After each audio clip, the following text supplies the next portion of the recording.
Welcome viewers, আজ আপনাদের নিয়ে যাব পৃথিবীর সুন্দরতম একটি দ্বীপ ফিফি আইল্যান্ডে।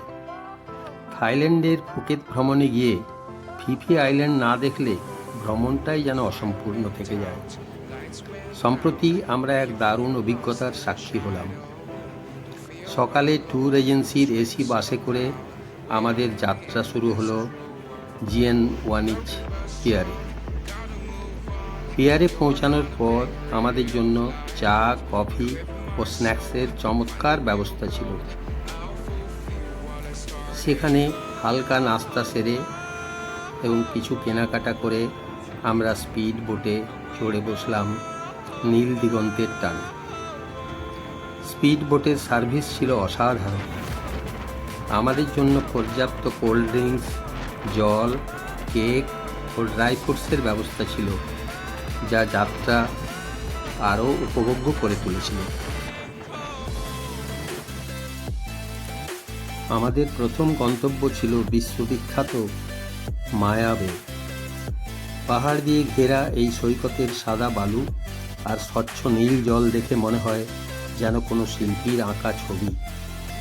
পরিবেশ রক্ষার জন্য এখানে সরাসরি বোট প্রবেশ নিষেধ, তাই নির্দিষ্ট পথ দিয়ে হেঁটে আমরা যখন সৈকতে পৌঁছলাম, সেই দৃশ্য ছিল অতুলনীয়।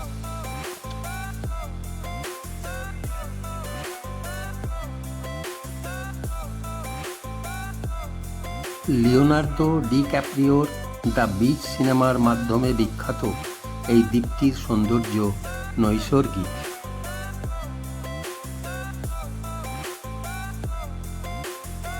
এরপরে আমরা পৌঁছলাম পিল্লে লেগুনে।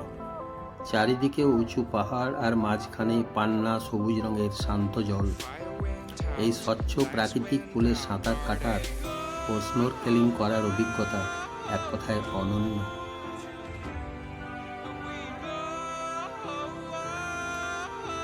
আরেকটি মনোরম স্থান যা পর্যটকদের দৃষ্টি আকর্ষণ করে তা হলো ভাইকিং কেভ।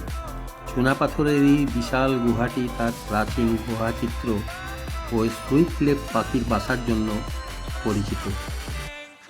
বোট থেকে গুহার প্রবেশপথের সেই রহস্যময় সৌন্দর্য আমাদের মুগ্ধ করেছে।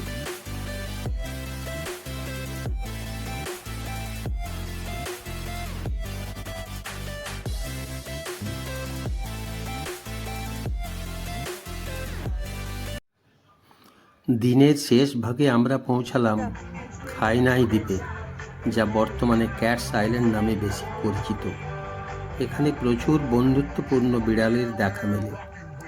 বালুর উপর বসে আর্লি ডিনার সারতে সারতে আমরা সূর্যাস্ত উপভোগ করলাম।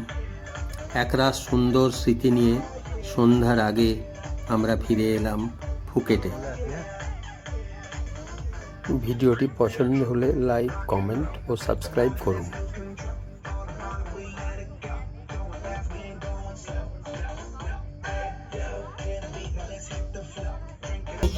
কমেন্টে জানান।